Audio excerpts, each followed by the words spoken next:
ऊपर मत डाला। हाँ ठीक है, बस टेबल ऊपर ले जाओ।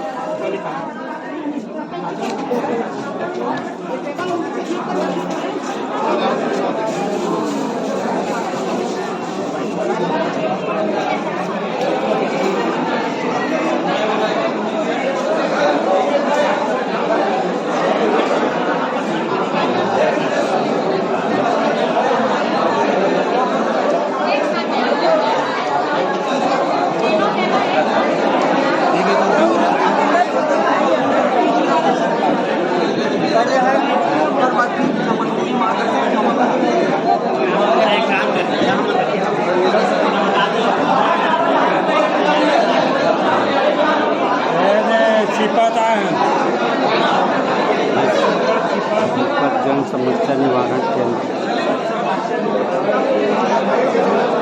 लोग अपने अपने समस्याओं, बिजली बिल, आवास, नाली निर्माण, जमीन पंजीयन,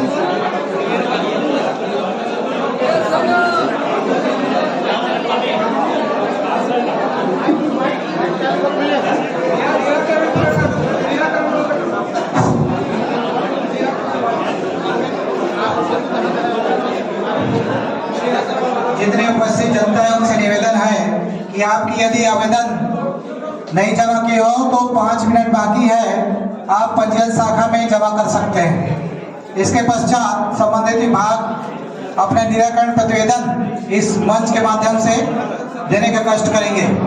सभी से आग्रह है कि ये प्रशासनिक मंच है, इसमें जनता की समस्याओं को निराकरण करने हेतु ये मंच आपको समर्पित है।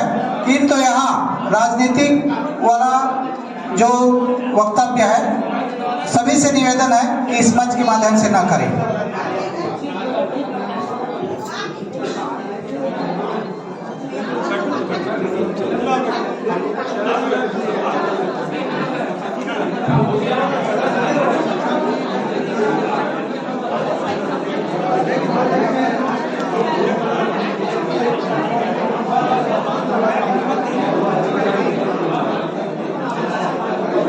जन समस्या निवारण केंद्र सीपत, जिसमें लोगों ने अपनी समस्याओं को अधिकारियों के समक्ष रखा,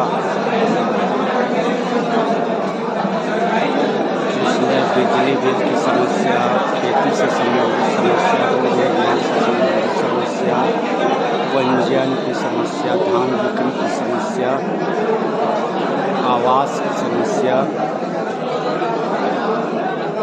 और अन्य सभी प्रकार की समस्याओं के निराकरण हेतु एक शिविर आयोजित की गई, जन समस्या निवारण, जिसमें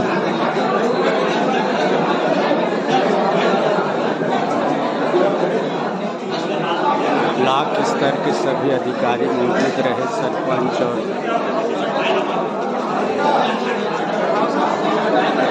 सचिव।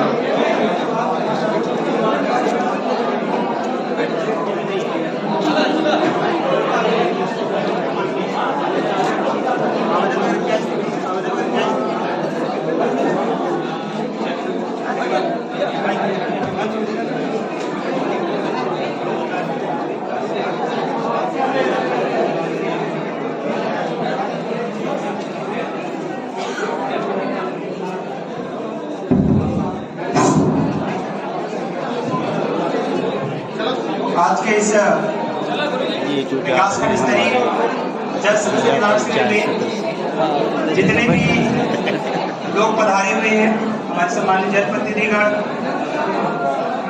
क्षेत्र के सम्मानित नागरिकगण, समस्त अधिकारी कर्मचारीगण और पत्रकार बंधु, आप सभी का मैं एक बार पुनः हार्दिक अभिनंदन करता हूँ। सभी विभाग से आग्रह है कि जो भी आवेदन पत्र प्राप्त हो रहे हैं, आपके विभाग से संबंधित आवेदन, उन आवेदनों का तत्परता से प्रयास किया जाए कि निराकरण यहीं पर हो जाए।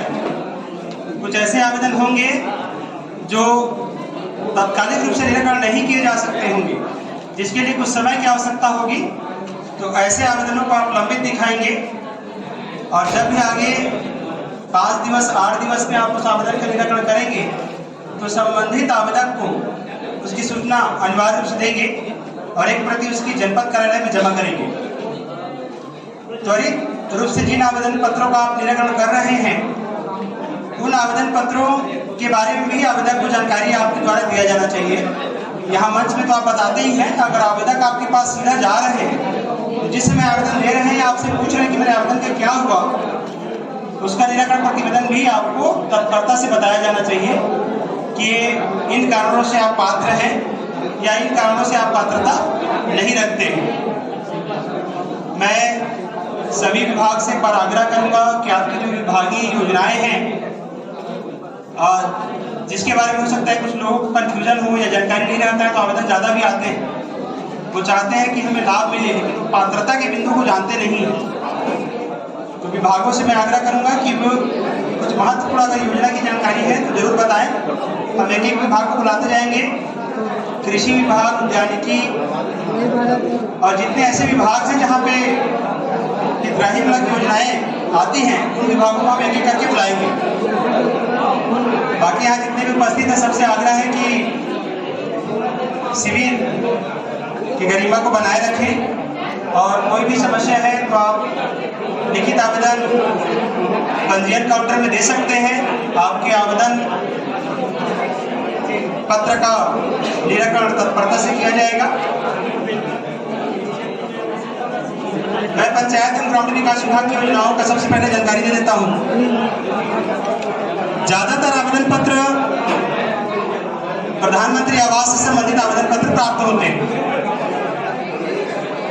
प्रधानमंत्री आवास के संबंध में जानकारी देना चाहूंगा कि प्रधानमंत्री आवास की जो सूची है वो 2011 की जो जनगणना है, सामाजिक आर्थिक जातिगत जनगणना, ये सभी जितने बैठे हैं सुन ले ध्यान से, क्योंकि आवेदन देते हैं बार बार और आपको लगता है कि हमको आवास का लाभ तो मिल नहीं रहा है, हम पात्रता तो रखते हैं, हमारा मिट्टी के घर है तो हमको क्यों नहीं मिल रहा है, सामने वालों को मिल गया, ऐसा लगता है। तो पहले आप समझिए कि योजना क्या है और कैसे बनी है। पहले इंदिरा आवास आता था, इंदिरा आवास के बिंदु जो थे, पात्रता के बिंदु अलग थे। अभी प्रधानमंत्री आवास योजना चल रहा है, इसकी पात्रता के बिंदु अलग है। तो प्रधानमंत्री आवास योजना में 2011 की जो सामाजिक आर्थिक जातिगत जनगणना ACCC डाटा जिसको बोलते हैं, आप सभी सुने होंगे, तो जो जनगणना की डाटा है उसके आधार पे प्रधानमंत्री आवास की सूची भारत सरकार से प्राप्त हुई है, सभी जगह, सभी राज्यों को, सभी जिला को, सभी ब्लॉक को। तो उस सूची में जिसका नाम है, ये सूची आया था कब, 2015 में, 15-16 से प्रधानमंत्री आवास योजना चल रहा है।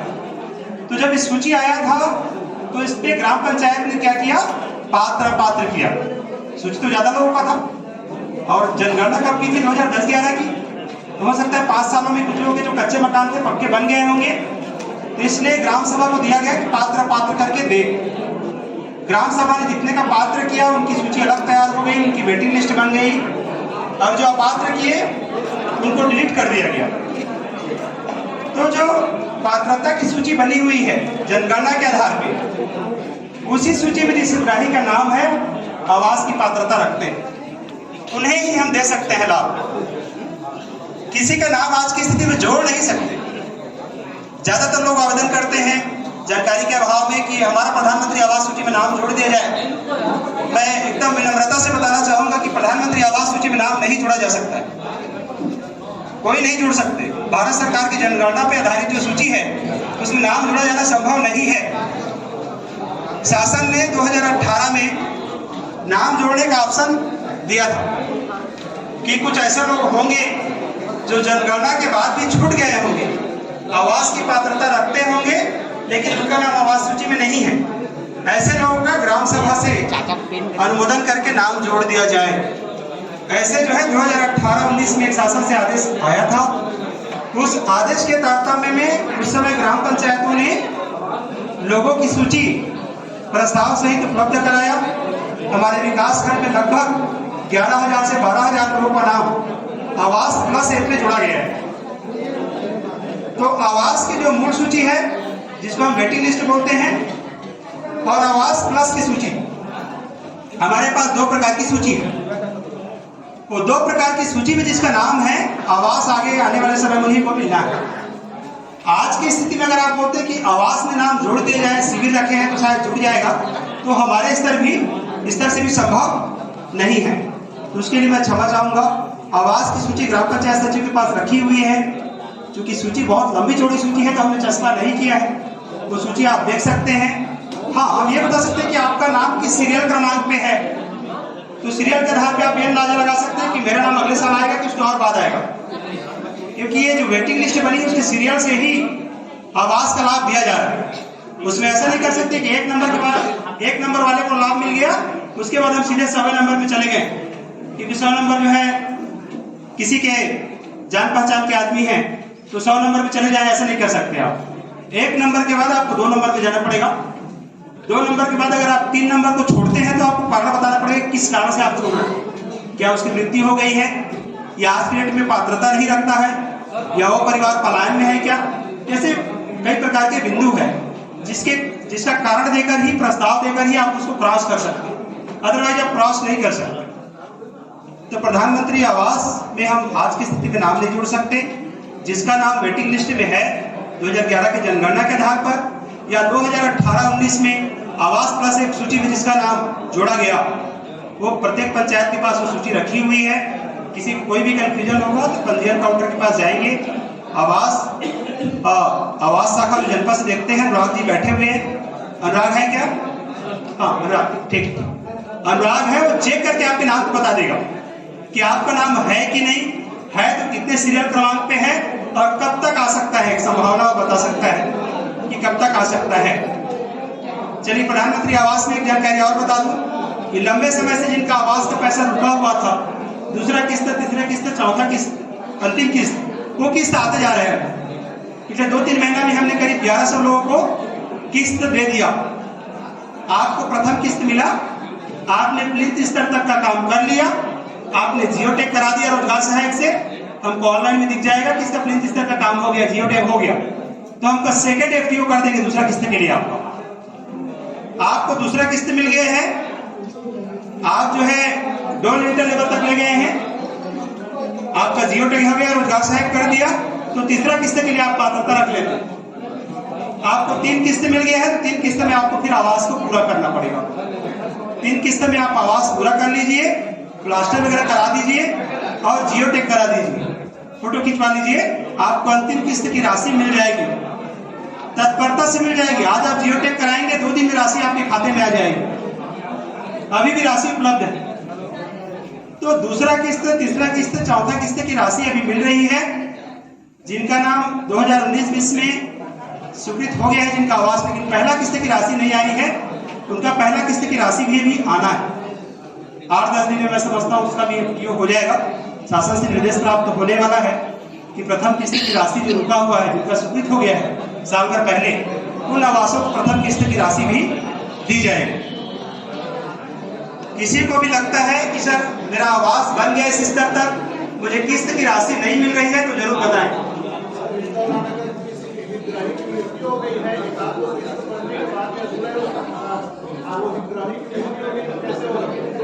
ठीक है, बढ़िया सवाल है। अभी हमारे सम्मानित पत्रकार महोदय रियाज जी पूछ रहे हैं कि अगर किसी की मृत्यु हो गई है, जिसको 1 किस्त या 2 किस्त मिल गया है और उसकी मृत्यु हो गई, तो उनको राशि मिलना है कि नहीं मिलना है, क्या होगा? मैं बताना चाहूंगा कि प्रधानमंत्री आवास किसी व्यक्ति को नहीं मिलता, वो मिलता है परिवार को। उसका जो क्राइटेरिया है हमारा परिवार है। तो आपके प्रधानमंत्री आवास सूची में आप देखेंगे तो परिवार का डिटेल रहता है मुखिया के साथ साथ। तो मान लीजिए मुखिया की मृत्यु हो गई, तो परिवार के सदस्य में उसको हम ट्रांसफर कर सकते हैं। ग्राम पंचायत मृत्यु प्रमाण पत्र लगा के एक पंचायत प्रस्ताव देगा कि ये व्यक्ति था, इसको 1 किस्त मिलने के बाद या 2 किस्त मिलने के बाद इसकी मृत्यु हो गई। अब आगे इनका जो है, जो उत्तराधिकारी है, खाला है, उसका बेटा है या उसकी पत्नी है, तो इसके नाम से आगे उसको राशि दिया जाए करके उनका आधार भी उपलब्ध कराएंगे, उनका खाता नंबर उपलब्ध कराएंगे और पंचायत प्रस्ताव। तो उसको हम लोग फिर जो मृत व्यक्ति है उसके खाता को हटा के उनके आधार और खाता को सीड करेंगे। वो दिल्ली तक का प्रोसेस होता है, हम जिला भेजते हैं, रायपुर जाता है, फिर दिल्ली तक जाके फ्रीज होता है। उसके बाद उनको राशि मिल जाए, किसी प्रकार की समस्या नहीं आएगी। अब एक बात और आती है कि किसी की मृत्यु हो गई है, उसका आवास में नाम है लिस्ट में, नाम आने से पहले ही स्वीकृति से पहले मृत्यु हो गई, ऐसे लोग हैं हमारे जो आते रहते हैं। उसका भी सेम प्रोसेस है कि अगर उसके परिवार में सदस्य हैं, हाँ हमको एक चीज देखना पड़ेगा कि प्रधानमंत्री आवास में एकल परिवार के रूप में तो नहीं है, सिंगल व्यक्ति होगा, उसकी मृत्यु हो गई है तो लाभ आगे नहीं मिलेगा।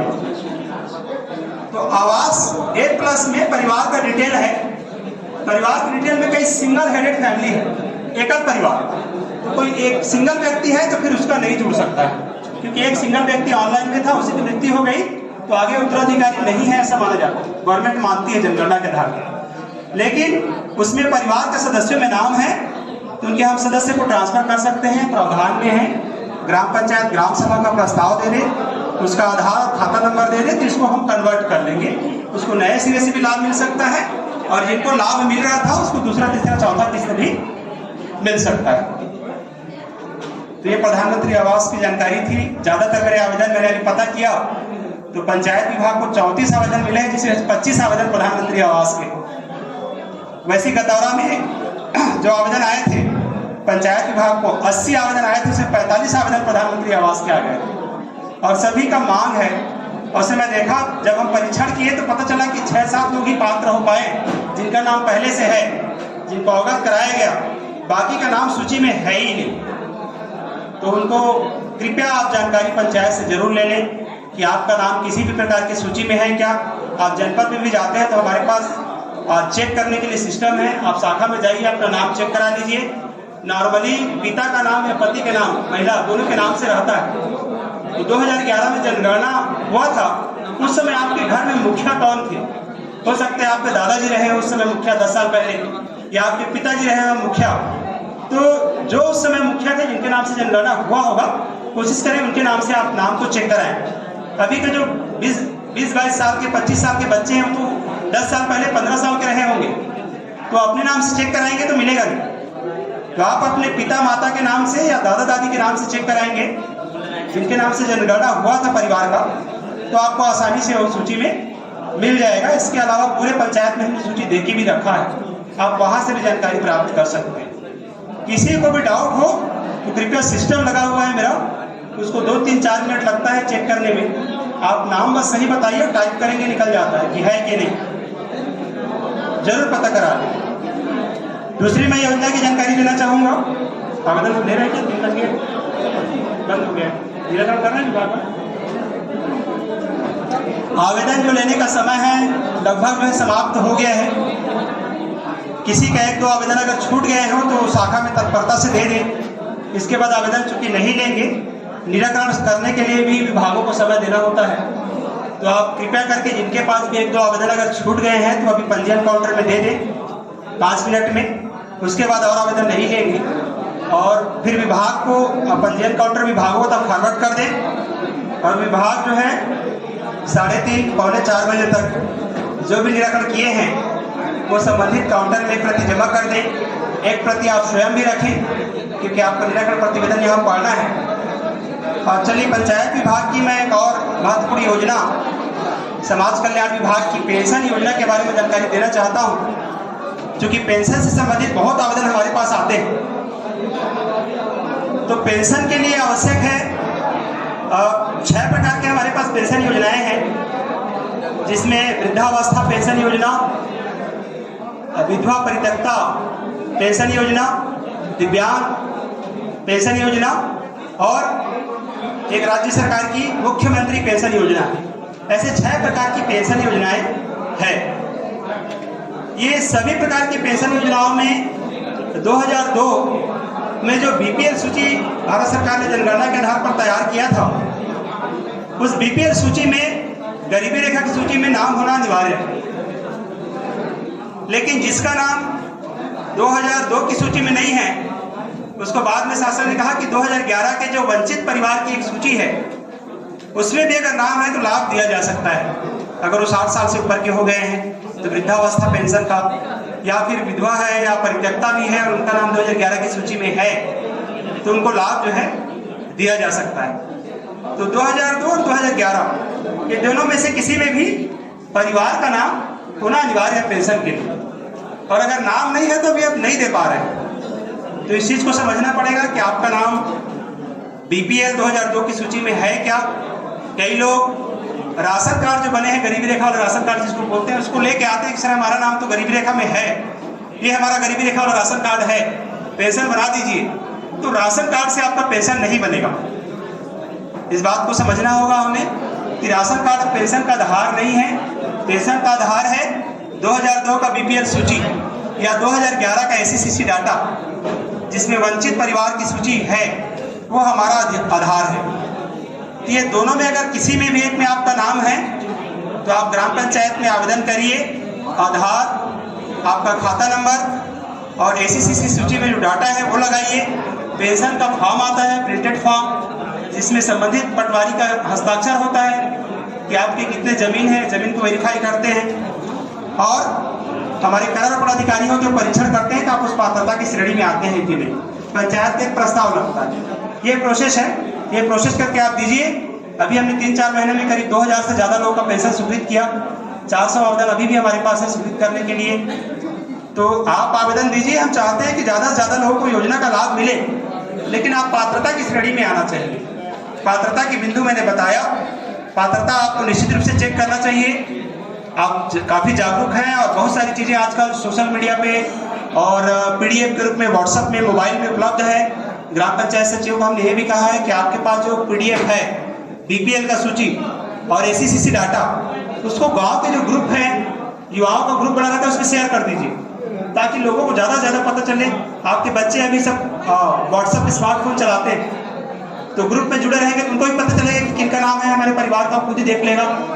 जब अपनी पात्रता का परीक्षण कर लेगा तो आवेदन देगा तो उनके आवेदन पर तत्परता से कार्रवाई होगी, उनको लाभ भी मिलेगा। तो कृपया आवेदन करने से पहले अपने पात्रता की बिंदु जरूर परीक्षण कर लें ताकि हम आपको सही तरीके से लाभ दे पाएं। इसके अलावा राशन कार्ड के लिए भी बहुत आवेदन आते हैं। हालांकि खाद्य विभाग से संबंधित है, लेकिन जनपद के थ्रू ही राशन कार्ड बनने के लिए जाता है। अभी तक नया राशन कार्ड जिला में बनता रहा है और नाम जोड़ने और काटने का काम जनपद स्तर से होता रहा है। लेकिन अभी कलेक्टर सर से आग्रह करने के बाद उन्होंने राशन कार्ड बनाने का जो कार्य है जनपद को ही दे दिया है। तब हम नए राशन कार्ड जनपद में ही बना सकते हैं। आपसे अपेक्षा यह है कि जो भी राशन कार्ड बनने के आवेदन आ रहे हैं वो कृपया करके उनका नाम किसी दूसरे राशन कार्ड में ना जुड़े, क्योंकि मैं आपको एक आंकड़ा बताता हूँ। जितने पंचायतों से आवेदन आए वो हमने जो खाद्य विभाग को भेजा राशन कार्ड बनाने के लिए, उसमें से 40% रिजेक्ट हो गया। 40% मेनली क्या है कि उनका नाम किसी न किसी राशन कार्ड में जुड़ा हुआ है, क्योंकि राशन कार्ड बनवाने के लिए आधार जरूरी है। सबने आधार सीडिंग कराया हुआ है। तो आपका किसी न किसी राशन कार्ड में, चाहे वो जांजगीर चांपा में जुड़ा हो, बड़ौदा में जुड़ा हो, है ना, बिलासपुर में जुड़ा हो या रायपुर में जुड़ा हो, कहीं भी आपका नाम जुड़ा है तो दोबारा नहीं बन सकता। इस चीज का आप ध्यान रखिए। फिर आपका आवेदन रिजेक्ट हो जाता है। फिर आप सोचते हैं कि सर मैंने तो आवेदन किया 2 महीने पहले, मेरा राशन कार्ड नहीं बना। तो ये दिक्कत है। आप ये कंफर्म कर लें कि आपका नाम किसी भी राशन कार्ड में नहीं है। और राशन कार्ड में है, कई बार ऐसा होता है कि कोई बाहर से शादी होकर आई दूसरे परिवार में, मायके से ससुराल आई और मायके में उसका नाम कटा नहीं है, ससुराल में वो जुड़वाना चाहते हैं। जोड़ने के लिए हम भी तत्पर हैं, लेकिन पहले नाम को आपको कटवाना होगा, है ना। पहले नाम को आपको कटवाना होगा कि मेरा राशन कार्ड पहले वहाँ था, परिवार में, संयुक्त परिवार में पिताजी के साथ शामिल था, वर्तमान में मैं शादी होकर यहाँ आ गई, मुझे पति के साथ नाम जुड़वाना है या पति के साथ नया राशन कार्ड बनवाना है, तो मेरा नाम काट दिया जाए। पंचायत का एक छोटा सा प्रस्ताव लगता है उसमें। और राशन कार्ड के लिए प्रिंटेड आवेदन पत्र आते हैं, उसमें पटवारी का हस्ताक्षर होता है और वार्ड पंच, आंगनबाड़ी कार्यकर्ता भी हस्ताक्षर करते हैं किस वार्ड के हैं, और हमारे करारों पर चेक करते हैं। फिर राशन कार्ड आपके तत्परता से बन जाते हैं। अभी करीब हम लोगों ने 2-3 महीनों में लगभग 3000 से अधिक राशन कार्ड बनवाए। और जनगणना के आधार पर जितना परिवार है उससे ज्यादा राशन कार्ड क्षेत्र में बने हुए, है ना। जनगणना में जितना परिवार है उससे ज्यादा राशन कार्ड बनाए जा चुके हैं। लेकिन चूंकि जनगणना 2010-11 में हुआ था, 10 साल हो गए, तो ये गवर्नमेंट मान के चलती है कि नए परिवार निश्चित रूप से बढ़े होंगे, और नए परिवार बढ़े हैं तो आवेदन वो कर सकते हैं, कोई दिक्कत नहीं है।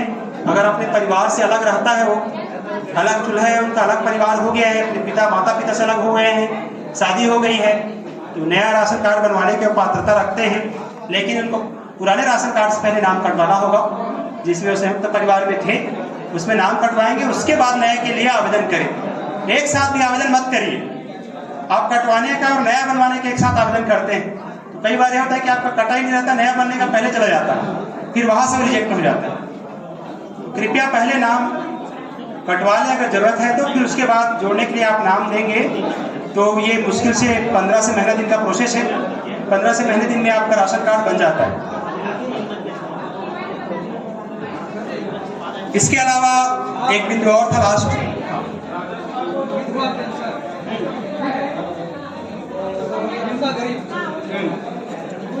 राशन कार्ड आपको सूची में नामे नहीं तो क्या करें?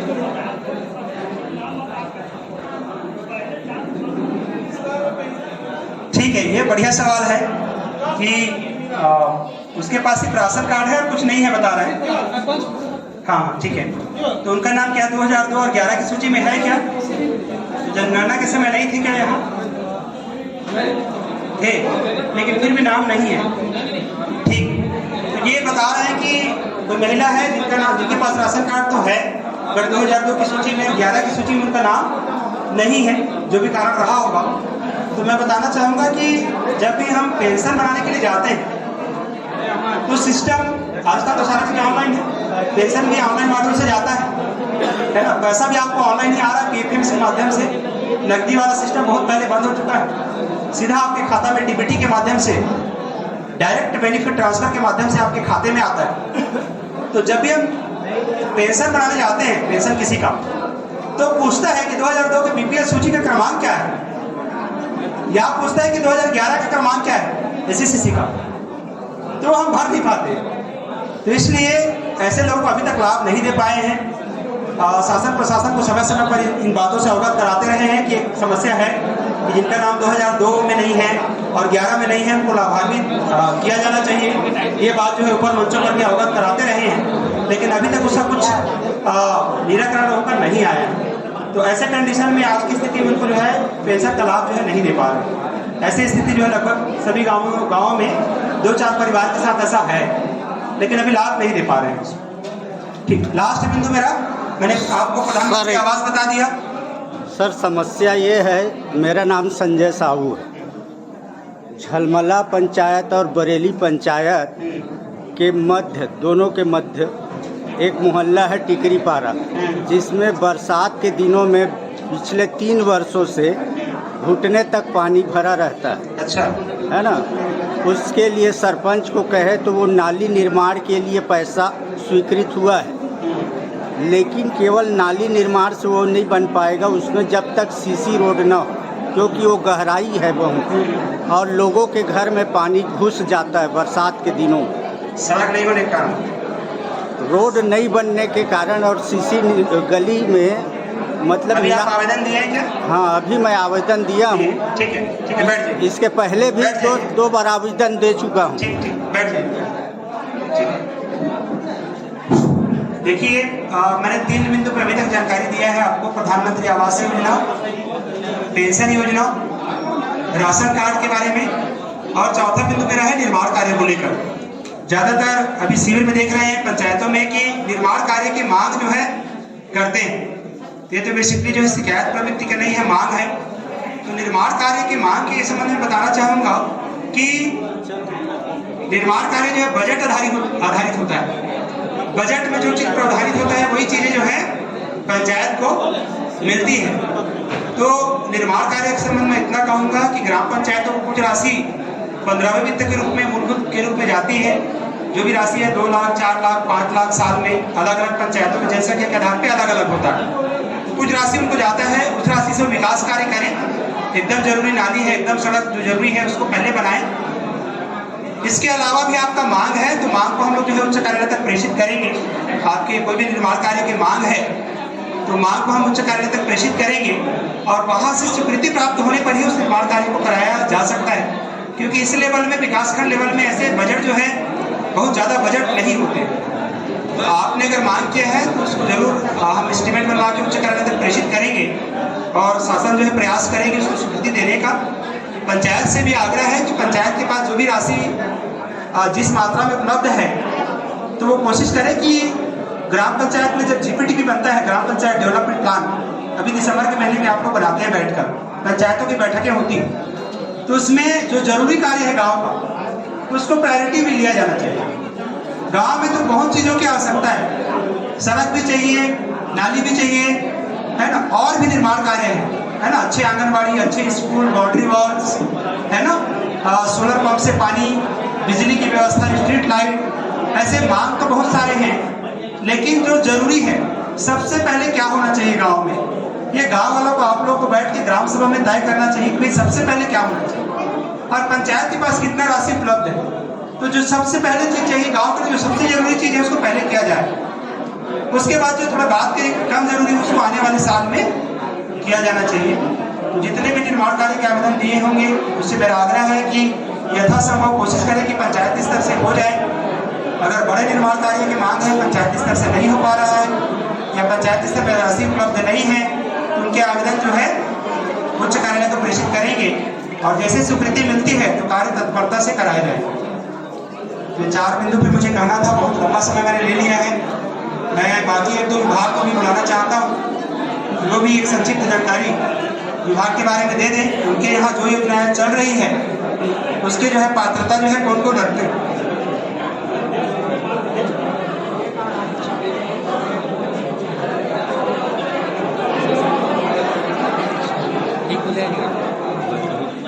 जाम ठीक देखा ना, मैं पहली बार जाने हुए आता था सिविल तो लगते रहा, क्या महीने में लगती,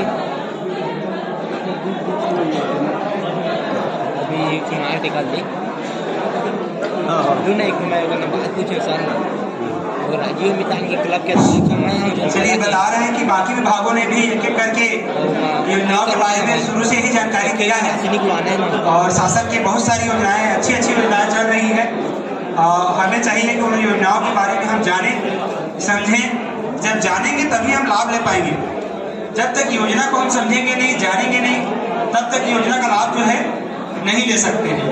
तो कृपया जो है ये अच्छा अवसर होता है हमारे लिए, जन समस्या निवारण शिविर, जिसमें सारे जो है विकासखंड स्तर के अधिकारी उपस्थित हैं और आपके कोई भी सवाल ऐसे रहते हैं, किसी भी योजना के बारे में आप जानकारी चाहते हैं तो विभाग के पास जाके खड़े होकर आप पूछ सकते हैं कि सर ये योजना आपका है या मुझे इस टाइप का लाभ चाहिए, या मैं पशुपालन करता हूँ तो मुझे किस प्रकार के लाभ मिल सकते हैं, या मेरे पास एक साथ जो है 5 एकड़ 10 एकड़ की खेती है तो मुझे क्या लाभ मिल सकता है, या मैं भूमिहीन हूँ तो मुझे क्या लाभ मिल सकता है।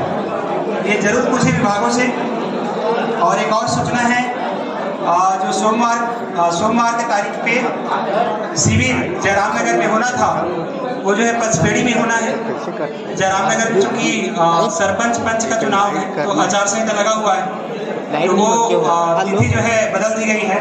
तो सभी विभागीय अधिकारी भी नोट कर लें कि सोमवार को जो शिविर जयराम नगर में होना था अब वो हाई स्कूल पचपेड़ी में होगा। तो सभी वहाँ अपनी पूरी तैयारी के साथ पहुँचेंगे। समय वही रहेगा, समय स्थान और शाम को जो आदेश में परिवर्तन सूचना जारी कर देंगे।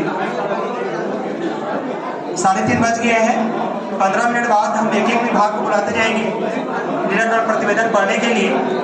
तो जितने आवेदन आए हैं उसकी विस्तृत जानकारी के साथ निराकरण प्रतिवेदन पढ़ेंगे, स्पष्ट जानकारी के साथ।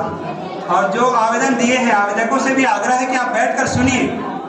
आप क्या करते हैं, कई बार के आवेदन दे दिया आप चले गए घर, फिर आप 1-2 महीने बाद आके पूछेंगे मैं 2 महीने पहले तो आवेदन दिया था, मेरा क्या हुआ। तो हम उसका निराकरण कोशिश कर रहे हैं कि यहीं पे हो जाए आपके आवेदन का निराकरण। तो कृपया आप सुन के जाएं। अभी 15 मिनट में आपके आवेदन का निराकरण पढ़ेंगे। सभी विभाग से आग्रह है कि 15 मिनट में निराकरण कर लें, 15 मिनट में सभी निराकरण कर लें, स्पष्ट निराकरण सभी विभाग से कलेक्ट करवा लें। यही पे देंगे जो निराकरण करेंगे विभाग 2 प्रति में करें। एक प्रति आप पढ़ेंगे यहीं पर और एक प्रति उपलब्ध कराएंगे, हमको यहीं पे उपलब्ध करा देंगे, पंजीयन काउंटर में जमा ना करें। तो 15 मिनट बाद सभी विभागों से निराकरण प्रतिवेदन जो है लेंगे, विभाग अपना स्पष्ट प्रतिवेदन देंगे और आवेदक भी जितने भी आवेदन दिए हैं कृपया सुनकर ही जाएं। कि आपके आवेदन पर क्या निरीक्षण हो रहा है, आप पात्रता रखते हैं नहीं रखते हैं, और आवेदन में और क्या कमी है और आपको क्या और देना है, इन सब बातों को आप सुनकर ही जाएं। बहुत बहुत धन्यवाद।